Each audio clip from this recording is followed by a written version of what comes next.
State bank ने आज monetary policy का ऐलान करते हुए शरह सूद को 15% पर बरकरार रखा है। सैलाबों के बाद जो करंट अकाउंट खसारे में बेपनाह इजाफे के खतरात का अंदेशा जाहिर किया जा रहा था, स्टेट बैंक के मुताबिक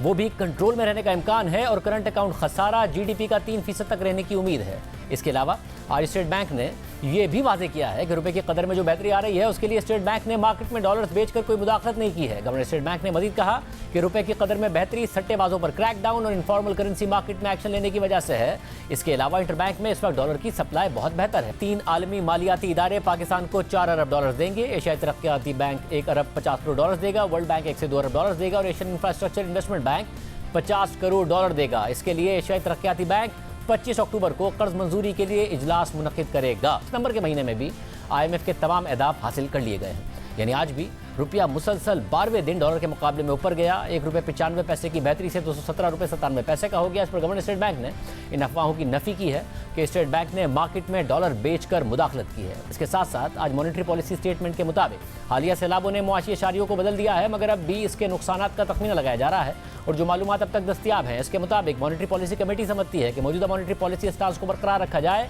और महंगाई और तरक्की के दरमियान तवाजुन को मैनेज किया जाए। स्टेट बैंक के मुताबिक एक तरफ सप्लाई शॉक्स की वजह से खाने पीने की अशिया में मजीद महंगाई का सामना रह सकता है, मगर दूसरी तरफ मुआशी सरगर्मियों में कमी की वजह से डिमांड में कमी महंगाई को नीचे लाने का बाइस बनेगी, जिसकी वजह से स्टेट बैंक शरह सूद को बरकरार रख रहा है। मॉनेटरी पॉलिसी स्टेटमेंट के मुताबिक सैलाबों के बाद दस्तियाब मालूमात के मुताबिक मईशत की तरक्की की शरह सैलाब से पहले का 3 से 4% तरक्की का टारगेट हासिल नहीं कर सकेगी और अब तरक्की 2% तक रहने का इम्कान है, जबकि सैलाब के बाद करंट अकाउंट खसारे में कम इजाफे की उम्मीद है, क्योंकि सैलाब के बाद खाने पीने की अशिया और कपास की दरामद में तो इजाफा हो सकता है और साथ टेक्सटाइल बरामदात में भी कमी मुतवक्को है, मगर डोमेस्टिक डिमांड में कमी और दुनिया में कमोडिटी प्राइसेस में कमी दरामदात को नीचे लाएगी, जिससे करंट अकाउंट खसारे पर दबाव कम होगा। स्टेट बैंक के मुताबिक डिमांड में कमी के वाज़े इशारे जुलाई और अगस्त में सीमेंट, पेट्रोलियम मसनूआत और गाड़ियों की फरोख्त में कमी से वाज़े हैं और इसके अलावा बिजली की पैदावार में भी मुसलसल 3 माह से कमी देखी गई है और अगस्त में बिजली की पैदावार गुज़िश्ता बरस से 12.6% कम रही, जबकि लार्ज स्केल मैन्युफैक्चरिंग में जुलाई में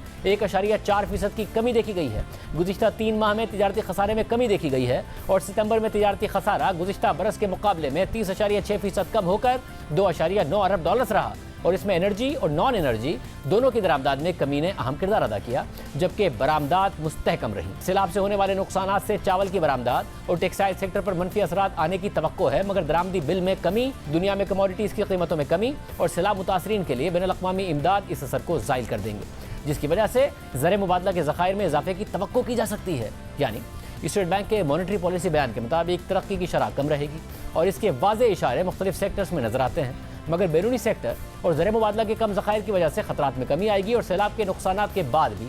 ज़र मुबादला के ज़खायर में इजाफे की तवक्को है। यानी मुल्क एक दफ़ा फिर उस साइकिल से गुजर रहा है जहाँ तरक्की 6% के करीब पहुँचते ही करंट अकाउंट खसारा बुलंद हो जाता है, मुल्क के ज़र मुबादला के ज़खायर ख़त्म होने लग जाते हैं और फिर तवज्जो तरक्की से हटकर तिजारती खसारा कम करने पर आ जाती है और फिर वही साइकिल बार बार दोहराई जाती है। आइंदा भी कुछ मुख्तलिफ होने का इम्कान नहीं है।